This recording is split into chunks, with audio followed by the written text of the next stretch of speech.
Hello mga kasari, magandang hapon sa inyo. So, ayan po, nakauwi na ako at nandito ako sa tindahan. Nanggaling ako guys ng Genstar, Walter Mart at Pure Gold. Pero isang eco bag lang naman yung aking pinamili at hindi naman halos pang tindahan. Or halos wala nga akong binili na pantindahan. Hindi na ako nakabili dahil medyo mabigat na mga kasari yung aking bit-bit at hindi naman ako pwede ng... May cash out eh? Magkano po? 800 lang. Meron po. Magkano? 20 na po yung 800. Sige. Eto po. Pasen na lang po din eh. Ayan po mga kasari. Meron lang pong nag-cash out po sa atin ng halagang 800 pesos. Ang 800 ko kasi guys, ang charge na nun is pasok na siya sa 20 pesos. Kasi yung 20 pesos ko, 501 to 1,000 pesos. Ayan. Meron kasi akong sinusunod dito guys eh. Ayan, pakita ko sa inyo. Ayan, dito siya nakapaskil. Eto.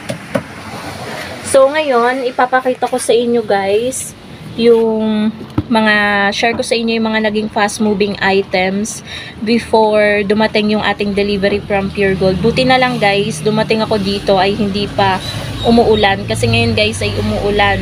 Buti hindi tayo inabutan ng ulan para hindi tayo magkasakit. Medyo ang sakit na naman guys ng aking lalamunan. Nawala na siya ng 2 days pero uminom kasi ako ng medyo malamig. Alam nyo na, pasaway tayo. Kaya bumalik na naman yung sakit ng ating lalamunan. Bawal kasi talaga ako mga kasari sa malamig. Kahit konti lang yung lamig, hindi kaya ng aking lalamunan. So, kanina kasi, nung galing akong manggahan, may binili ako ng konti sa Pure Gold. Nakita ko, andun pa sa pinaka-front, sa may labasan, yung mga i-deliver nila. At nakita ko nga dun yung para sa akin, yung i-deliver dito. Nakasulat pa yung pangalan ko sa box. So, tinignan ko yung resibo. Tama nga dun sa total purchase na sinend nila sa akin. Hindi ko lang mapagtanto mga kasari. Nag-check ako sa section ng mga Yakult. Hindi naman nawawala ng Yakult sa Pure Gold. Pero 1 month na po akong nag-order ng Yakult kay Pure Gold. Hindi po talaga nalalagyan yung mga order ko ng Yakult. Yun guys yung aking pinagtataka. Or yun talaga. Ngayon guys, pakita ko na sa inyo yung mga naging fast moving items bago pa ako mag-display para mamaya after nating mag-display, pakita ko sa inyo yung parang pinaka before and after. So, ngayon, share ko muna sa inyo yung mga fast-moving items. Okay, mga kasari, unahin natin ngayon is yung sa mga kape natin na talaga namang sold out na sold out. Makikita nyo, sobrang dami na ng kape ang wala. Meron pa nga dyan akong 3 klase ng kape na hindi na order kay Pure Gold. Dapat bibilihin ko siya kasi kaso nga lang, ang bigat na ng dala ko mga kasari. Dapat bibili ako ng Kopiko Brown Twin Pack, Kopiko Black Twin Pack, tsaka Creamy White. Kaso hindi na ako nakapamili dahil inaano ko lang guys yung kaya kong bit-bitin. Ayoko nang mabigla yung paa ko at baka bumigay ay magkakrak na naman or magkalamat na naman yung ating paa. So ayan, ang dami ng ubos mga kasari. Yan, makikita nyo naman, halos walang nakasabit dito sa ating mga sabitan ng kape. Fast moving talaga yan. Pati na rin guys, yung mga biskwit. Nito kasing mga nakaraang araw, nag-uulan. Tingnan nyo guys. Ayan, medyo mahina lang pero ayan oh. Oh. Titila tapos uulan na naman, titila tapos uulan na naman. Ayan yung mga naging fast moving, Dewey Donut, Presto, Skyflakes, Bravo, Cheesecake. And then Pudgy Bar, wala na laman dyan. Noodles guys, sobrang mabenta. Wala na tayong Pansit Canton oh. Lucky Me Beef and Chicken, sobrang mabenta din. Pero mas mabenta ang beef dahil wala na kayong makikita dyang beef. Mabenta rin guys ang ating sigarilyo. Camel ang pinaka number 1 na mabenta dito. Marlboro Red, Camel na Menthol, and then Chester. Sumunod ang Winston. Tapos guys, sobrang mabenta din ng ating chicheria ngayon. Bumenta ulit yung ating chicheria. Pansin nyo, halos wala nang laman yung ating snack rack. Sana ay madami-dami yung ma-deliver ni Pure Gold. Pero tingin ko guys, konti lang yung ano.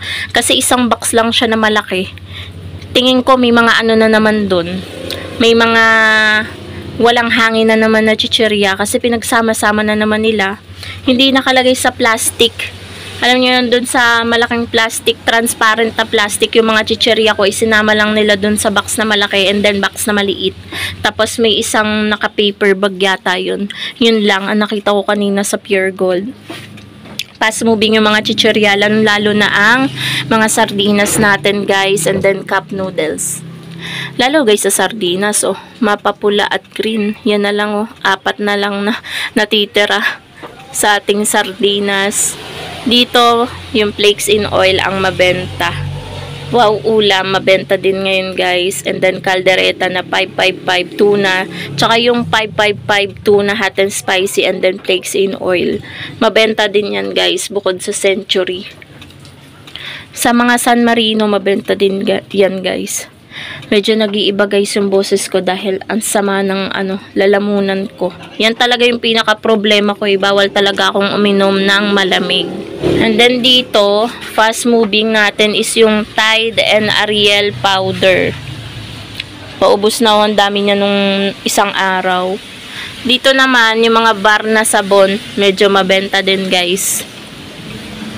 Sa alak, gin bilog. Yan, bala kong magpabili niyan kay partner. And then, katol. Kasi guys, kapag maulan, malamok. Kahit nga hindi maulan umaga pa lang may bumibili na sa akin ng katol. Kaya yan ang katol natin. Isang box na lang, pero bawas na yan. Mga bubble gum. Mabenta din guys ang bubble gum. Ano pa ba? Magic Sarap. Wala na po tayo. Sold out yung first time na maubos yung ating Magic Sarap. Ayan, wala na tayo kahit isang Magic Sarap dyan.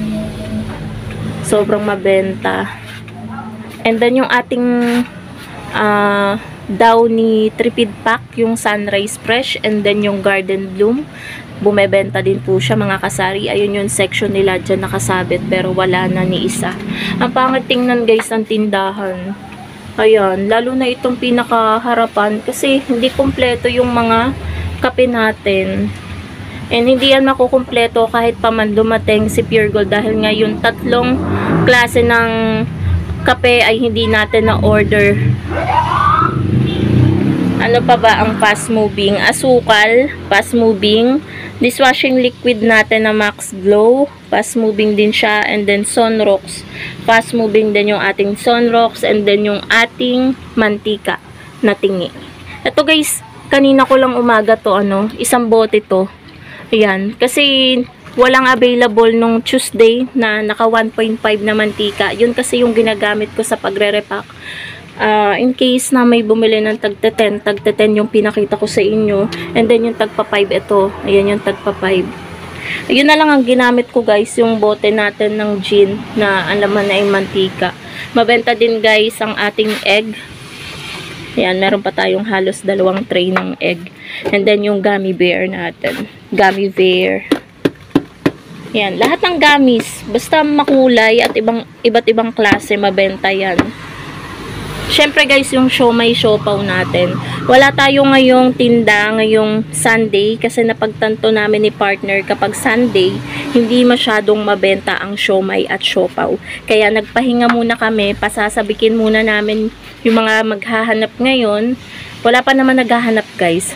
Tama lang yung desisyon namin na alam niyo yun na hindi magtinda ng siomai at siopaw. So, yun lang mga kasari, yung mga naging fast moving items. Baka meron pa akong nakakalimutan. Sigarilyo, nasabi ko na sa inyo. Chucky pala, Chucky. Ubos na yung Chucky natin, guys. Nag-order na rin ako ng Dutch meal. Sana may dumating. Cook mismo natin, sobrang fast moving. Ngayong week na to, walang dumating na delivery. Kaya yan na lang yung natitira ko na mga mismo. Ubos na guys. Coco Mama, fast moving ang ating Coco Mama, and then Dato Puti Toyo na 350 ml. Pati Mang Tomas na siga. Fast moving siya. So, yun lang mga kasari, yung mga naging fast moving items. Mamaya kapag nakapag-display ako, pakita ko sa inyo yung pinaka before after pala, pinaka-after nating mag-display kung ano ba yung, alam niyo yun guys, yung pagkakaiba ng may laman na at na-display na natin yung groceries from Pure Gold. So, ayan ngayon yung itsura ng ating sari-sari store. Ayan. Yan, nakikita nyo naman kung ano yung mga wala. And then, mamaya, pakita ko ulit sa inyo.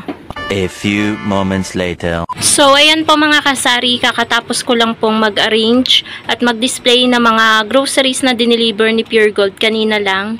Katatapos ko lang talaga mga kasari, pero hindi pa pala dahil yung mga ibang inalis ko dito na lumang chichirya ay ilalagay ko dito sa pinakaunahan para mas una siyang mabenta at mas unang maka-attract kay customer. So, hindi ko pa yan guys nalalagyan pero ayan na siya. Madami ng mga chichirya kaysa kanina. Ayan, 'di ba? Although may mga awang-awang pa din pero hindi na katulad kanina. Ayan siya guys. Sa ating delata and condiment section, ayan, okay na rin naman kaysa kanina. Pero kulang-kulang pa rin yung mga dineliver, lalo sa sardinas. Ang dami. Mga pulang sardinas at ang hindi na deliver. So, ayan. Pero okay na rin naman dahil medyo napuno-puno itong baba. Ayan o, ang dami nating delata. Pagkatapos sa mga kape, hindi rin siya kompleto pero okay na. Hindi katulad kanina na wala nito, wala nito, wala nito, wala nito, wala nito, wala nito, 'di ba? Ang daming wala.